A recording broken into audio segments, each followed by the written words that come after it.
Chapter 204 visitor. ক্লাইন এবং Leonard চিঠির ওপর থেকে চোখ তুলে একে অপরের দিকে তাকাল। তারা ফিসফিস করে বলল, সে পাগল, তাই না? লেনেভুস কি গোপনে একজন উন্মাদ যার সত্যিই ডিলিউশনাল ডিসঅর্ডার এবং অ্যান্টিসোশ্যাল পার্সোনালিটি আছে। ক্লাইন ভাবল এবং তার বুকের ভেতর একটা টান অনুভব করল। সে দ্রুত তার দৃষ্টি আবার চিঠির দিকে ঘুরিয়ে নিল। ভদ্রমহিলা এবং ভদ্রমহোদয়গণ, ক্লু হল যে আমি টিঙ্গেন শহরে একটি বোমা রেখেছি, এমন একটি বোমা যা সময়ের সাথে সাথে আরও শক্তিশালী হয়ে উঠবে। বোমাটি ফাটার আগেই সেটা খুঁজে বের করো এবং শেষ করো। যদি তোমরা এই খেলায় হেরে যাও তবে একটা বিশাল বিস্ফোরণ হবে আর পুরো টিঙ্গেন শহর ধ্বংসস্তূপে পরিণত হবে। আমাকে বিশ্বাস করো, এই ব্যাপারে আমি মোটেও মিথ্যা বলছি না। লেনেভুস, যে তার বন্ধুদের চমৎকার চমক দিতে পছন্দ করে। একটা বোমা। ক্লাইন লিওনার্ডের দিকে তাকাল এবং বিভ্রান্ত হয়ে নিজের মনেই বিড়বিড় করল। লিওনার্ড চিঠিটা সূর্যের আলোর দিকে তুলে ধরল এবং এপাশ ওপাশ ঘুরিয়ে দেখতে লাগল। সে আর কোনো সূত্র খুঁজে পেল না। বোমা শব্দটা সম্ভবত একটা রূপক অর্থ বোঝাতে ব্যবহার করা হয়েছে। আমি এমন কোনো বোমার কথা কখনো শুনিনি যা সময়ের সাথে সাথে শক্তিশালী হতে পারে। ক্লাইন তার ভ্রু কুঁচকে গভীর চিন্তার সাথে বলল, না, আমার মনে হয় সে হয়তো বোমা বলতে মিস্টিসিজমের কোনো কিছুকে বোঝাচ্ছে। যেমন ধরো, কোনো অশুভ আচার যা ক্রমাগত শক্তি সঞ্চয় করতে থাকে। লিওনার্ড মাথাটা একটু কাত করল, যেন সে কিছু শোনার চেষ্টা করছে। হঠাৎ তার মুখের ভাব গম্ভীর হয়ে গেল। সে মাথা নাড়ল এবং তার সবুজ চোখ দুটো ছোট হয়ে আসল। হয়তো তুমি ঠিক বলছ। চিঠির শুরুতে একটা বর্ণনা ছিল না। শিশু শ্রমিক যারা অকালেই মারা যায়, কারখানার শ্রমিক যারা তাদের কাজের পরিবেশের কারণে কারখানায় ঢোকার পর খুব কমই 10 বছরের বেশি বাঁচে, মহিলা শ্রমিক যারা সামান্য বেতনের জন্য মারাত্মক সব অসুখের ঝুঁকি নেয়। প্রতিটি কারখানাকে ঘিরে থাকা সীমাহীন ক্ষোভ। হতে পারে সেটাই সেই শক্তির উৎস যা ক্রমাগত লেনেভুজের বোমাটিকে শক্তিশালী করছে। হ্যাঁ, সেটা খুব সম্ভব। ক্লাইন হঠাৎ চিন্তিত হয়ে পড়ল এবং বলল, আমাদের এখনই ক্যাপ্টেনকে বিষয়টা জানানো দরকার। লিওনার্ড হাসল এবং বলল, এত নার্ভাস হওয়ার কোনো দরকার নেই। তোমার জানা উচিত যে লেনেভুজ একজন সুইন্ডলার। সে যে বলেছে সে কোনো মিথ্যা বলছে না, সেই কথাটাই হয়তো একটা মিথ্যা। অবশ্যই, যাই হোক না কেন, আমাদের ক্যাপ্টেনকে রিপোর্ট করার জন্য জউটল্যান্ড স্ট্রিটে ফিরে যেতে হবে।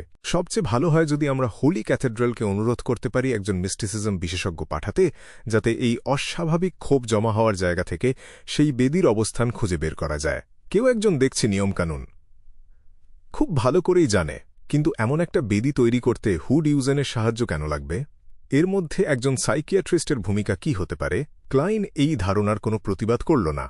সে লিওনার্ডের সাথে 62 হাউস স্ট্রিট ছেড়ে বেরোল এবং একটা ঘোড়ার গাড়ি ভাড়া করে দ্রুত জউটল্যান্ড স্ট্রিটের দিকে ফিরে চলল।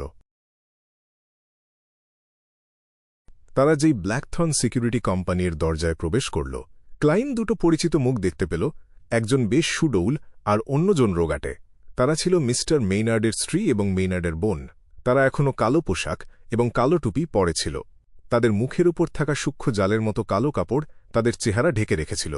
ভদ্রমহিলারা রোজানের সাথে গল্প করছিল, আর হঠাৎ ক্লাইনকে ফিরে আসতে দেখে তারা ঘুরে দাঁড়াল এবং সামনের দিকে এগিয়ে আসল। আপনারা আসলেই এই পেশায় সেরাদের সেরা। মিসেস মেনার্ড হালকা মাথা নেড়ে নিচু গলায় বলল, আমি ফলাফলে খুবই সন্তুষ্ট এবং আপনাদের কাজের ধরনে মুগ্ধ। এই নিন আপনাদের প্রাপ্য পুরস্কার। সেই রোগাটে ভদ্রমহিলা ক্লাইনকে একটা হালকা বাদামি রঙের কাগজের ব্যাগ এগিয়ে দিল। ব্যাগটা মোটা টাকার বান্ডিলে ভরা ছিল। সেখানে 10 পাউন্ডের নোট, 5 পাউন্ডের নোট, 1 পাউন্ডের নোট এবং সেই সাথে 5 সলি আর 1 সলির নোটও ছিল। এখানে মোট 230 পাউন্ড আছে, রোগাটে ভদ্রমহিলা খুব সহজভাবে বলল।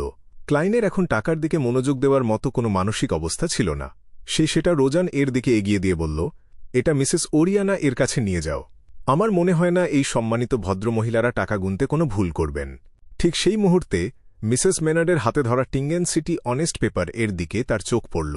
প্রথম পৃষ্ঠার একদম চোখে পড়ার মতো জায়গায় দুটো খবর ছাপা হয়েছিল। সংসদ সদস্য মিস্টার মেইনার্ডের খুনের ঘটনায় জড়িত থাকার অভিযোগে বৃদ্ধ ব্যারনের বিধবা স্ত্রীর মৃত্যু। গত 3 মাস ধরে টিঙ্গেন শহরের আইন শৃঙ্খলার অবনতির দায় কাঁধে নিয়ে মেয়র ডেনিসের পদত্যাগ। তাহলে ম্যাডাম শ্যারনের ঘটনার এটাই হল সরকারি অজুহাত? আমি এখনও আজকের পত্রিকাটা পড়িনি।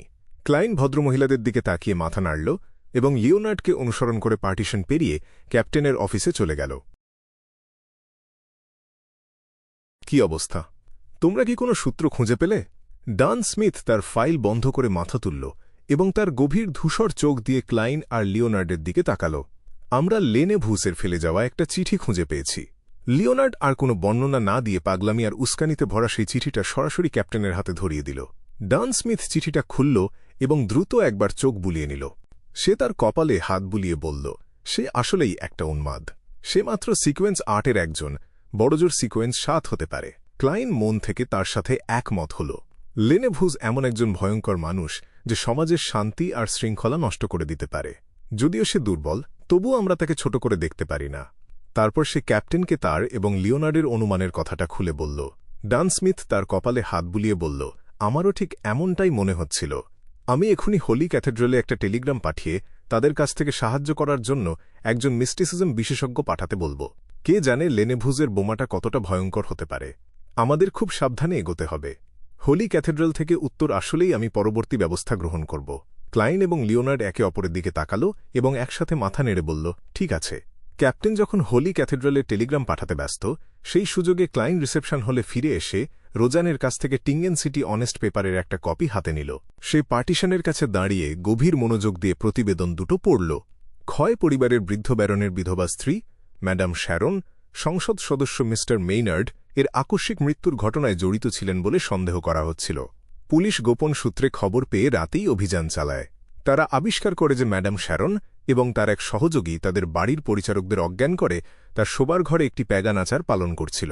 তারা আত্মসমর্পণ করতে অস্বীকৃতি জানায় এবং গ্রেফতার এড়ানোর চেষ্টা করে, যার ফলে একজন বীর পুলিশ অফিসারের মৃত্যু হয়। অবশেষে ম্যাডাম শ্যারন এবং তার সহযোগী নিজেদের জীবনের বিনিময়ে তাদের পাপের শাস্তি পেয়েছে। মেয়র ডেনিস টিঙ্গেন শহরের আইনশৃঙ্খলার অবনতির দায়ভার নিজের কাঁধে নিয়ে পদত্যাগ করেছেন। তিনি আরও ঘোষণা করেছেন যে তিনি আগামী বছর পুনরায় নির্বাচনের জন্য দাঁড়াবেন না। আগামী কয়েক মাসের জন্য ডেপুটি মেয়র মিস্টার হ্যারি মেয়রের দায়িত্ব পালন করবেন। একজন বীর পুলিশ অফিসার, এটা কি কেনি হোয়াইটের বর্ণনা? ক্লাইন দীর্ঘশ্বাস ফেলল এবং বুঝল যে পরিস্থিতি সামাল দেওয়ার এটাই সবচেয়ে ভালো উপায় ছিল। নাইট হক্সের অভ্যন্তরীণ নিয়ম অনুযায়ী কোনো অশুভ শক্তি যেন তাদের পরিবারের সদস্যদের উপর প্রতিশোধ নিতে না পারে, সেই জন্য তাদের নাম গোপন রাখা হয়। এমনকি তারা যদি নিজেদের জীবনও বিসর্জন দেয় তবুও।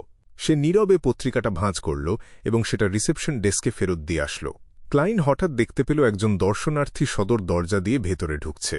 সে ছিল একজন তরুণী, বয়স খুব বেশি হলে ২০-এর কোঠায় হবে। তার মাথায় ছিল একটা কুঁচকানো টুপি আর পরনে ঢিলে ঢালা একটা পোশাক। তার চেহারার গড়ন ছিল খুবই সুন্দর, সোনালি চুল, সবুজ চোখ, আর তার মধ্যে একটা বিষণ্ণ অথচ শান্ত ভাব ছিল। সে বেশ সুন্দরই ছিল বলা যায়। তার সম্পর্কে সবচেয়ে বেশি চোখে পড়ার মতো বিষয় ছিল তার স্ফীত পেট। তাকে দেখে মনে হচ্ছিল সে ৭ মাসের বেশি সময়ের গর্ভবতী। ক্লাইন অবাক হয়ে গেল। তার মনে হল সে এই গর্ভবতী তরুণীকে আগে কোথাও দেখেছে। হঠাৎ সে শুনতে পেল লিওনার্ড অবাক হয়ে বলছে, মিস মেগোস। ম্যাগোজ? হ্যাঁ, সেই তরুণী যাকে লেনেভুজ প্রতারিত করেছিল। সে লেনেভুসের সন্তানের মা হতে চলেছে, আর সম্ভবত সেই কারণেই তার মানসিক অবস্থা খুব একটা ভালো নেই। সে বলে তার পেটের বাচ্চাটা নাকি গান গায় আর শীষ বাজায়। ক্লাইন হঠাৎ করেই সব বুঝতে পারল, আর সে এতে মোটেও অবাক হল না যে লিওনার্ড ম্যাগোসকে চেনে। তারা যখন লেনেভুজের সাথে সম্পর্কিত লোকদের ব্যাপারে নতুন করে তদন্ত শুরু করেছিল, তখন এই তরুণীর ছবিটা প্রত্যেক নাইট হক্সের চোখেই পড়েছিল। ক্লাইন তাকে আরও আগে থেকেই চিনত। তার খালা ক্রিস্টিনা, যার জমানো টাকা লেনেভুজ আত্মসাৎ করেছিল, সেই তাকে ডিভিনেশন ক্লাবের সাহায্যের জন্য নিয়ে এসেছিল। তার খালা এমনকি এও জানতে চেয়েছিল যে তার পেটের বাচ্চাটাকে ডিভিনেশনের কাজে ব্যবহার করা যাবে কিনা। লিওনার্ডের গলার আওয়াজ শুনে মেগোস শূন্য দৃষ্টিতে তাদের দুজনের দিকে তাকাল এবং নম্রভাবে উত্তর দিল, হ্যালো মিস মেগোস, আপনি এখানে ব্ল্যাকথন সিকিউরিটি কোম্পানিতে কি মনে করে আসলেন? আপনার কি এমন কোনো কাজ আছে যা আপনি আমাদের দিয়ে করাতে চান? ক্লাইন দুপা সামনে এগিয়ে গিয়ে জিজ্ঞেস করল। সে মেগোস এর হঠাৎ আগমনে বেশ বিভ্রান্ত হয়ে পড়েছিল। তার কাছে এটা নিছক একটা বড় ধরনের কাকতালীয় ব্যাপার মনে হচ্ছিল। আমরা সবেমাত্র লেনেভুজের চিঠিটা পেলাম, আর ঠিক তখনই মেগোস এখানে চলে আসলো। মেগোস তার পেটে হাত রাখল এবং হালকা করে একটু হাসল। কিভাবে যেন আমার হঠাৎ করে জউটল্যান্ড স্ট্রিটে আসার কথা মনে হল, আর ভাবলাম একবার এসে দেখে যাই। তার মানসিক অবস্থার মনে হচ্ছে আরও অবনতি হয়েছে। ক্লাইন মনে করার চেষ্টা করল যে এর আগে সে তার স্পিরিট ভিশন চালু করে মেগোজের অবস্থা পরীক্ষা করে দেখতে পারেনি। তাই সে তার দাঁত ফাঁক করে বাম দিকের মাড়ির দাঁতে টোকা দিতে উদ্যত হল।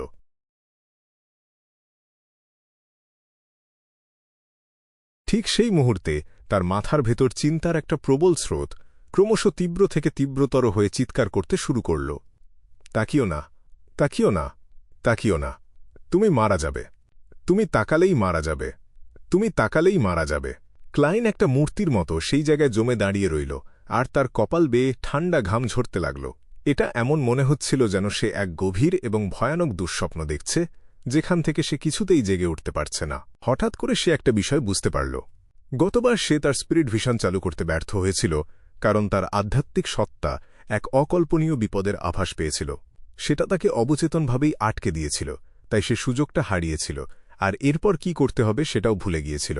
সেই সময় ক্লাইন তার সিয়ার পোষণ পুরোপুরি হজম করতে পারেনি, আর সে তখনও সিকোয়েন্স 8-এ পৌঁছায়নি, তাই আধ্যাত্মিকতার সেই সতর্কবার্তাগুলো খুবই ক্ষীণ আর বোঝা কঠিন ছিল। কিন্তু এখন একজন ক্লাউন হিসেবে তার স্পিরিচুয়াল ফোরসাইট একদম পরিষ্কার এবং স্পষ্ট। প্রায় 20 সেকেন্ড পার হয়ে যাওয়ার পর ক্লাইন অবশেষে তার সেই পক্ষাঘাতগ্রস্ত অবস্থা থেকে নিজেকে মুক্ত করল। সে পাশ ফিরে লিওনার্ডের দিকে তাকাল এবং বুঝতে পারল যে এই মিডনাইট পোয়েটের শরীরও ঠান্ডা ঘামে ভিজে গেছে, আর তার চোখগুলো আতঙ্কে ভরা। হঠাৎ ক্লাইন বুঝতে পারল লেনেভুস কোন বোমাটার কথা বলছিল। এটা মেগোসের পেটের ভেতরে সেই শিশু। এটা সেই বাচ্চা যাকে সে ফেলে রেখে গেছে। ক্লাইন হঠাৎ করে চিঠির বর্ণনাটার সাথে হুড ইউজেনের দেওয়া উত্তরগুলোর একটা মিল খুঁজে পেল, আর হঠাৎ তার এমন একটা কথা মনে পড়ে গেল যা সে রোজেল গুস্তাভ এর ডায়েরিতে পড়েছিল। আমি আমার নিজের হাতে শিল্প বিপ্লব শুরু করেছি এবং ব্যক্তিগতভাবে এই স্টিম এবং মেশিনারিজের যুগের সূচনা করেছি, কিন্তু এই সবই কি এই পৃথিবীতে একটা ইভিল গডের নেমে আসার জন্য কেবল একটা উর্বর ক্ষেত্র হিসেবে কাজ করবে? ক্লাইনের চোখের মনি সংকুচিত হয়ে আসলো যখন সে এমন একটা সম্ভাবনার কথা ভাবল যা তার মন কিছুতেই মানতে চাচ্ছিল না। না, এটা সত্যি হতে পারে না। মেগোসের পেটের বাচ্চাটা কিছুতেই কোনো ইভিল গডের ছেলে হতে পারে না, অথবা এমন কোনো ইভিল গড হতে পারে না যে এই পৃথিবীতে নেমে আসার অপেক্ষায় আছে। না, হুড ইউজেন কেন এমন বোকামি করতে যাবে? যদিও একজন সাইকিয়াট্রিস্ট হিসেবে তার শক্তি লেনিভুসকে সাহায্য করতে পারে মেগোসকে বোকা বানাতে এবং তাকে তার আধো অচেতন অবস্থায় একটা বাচ্চা জন্ম দেওয়ার পাত্র হিসেবে ব্যবহার করতে। না, অকালে মারা যাওয়া শিশু শ্রমিকদের ক্ষোভ এবং সেই সব কারখানার শ্রমিক আর মহিলা শ্রমিকরা যারা 10 বছরেরও কম বাঁচে, তাদের সেই ক্ষোভ কোনো ইভিল গডের সন্তানকে দ্রুত বেড়ে উঠতে সাহায্য করছে না। না, ঈশ্বরের দিকে সরাসরি তাকিও না।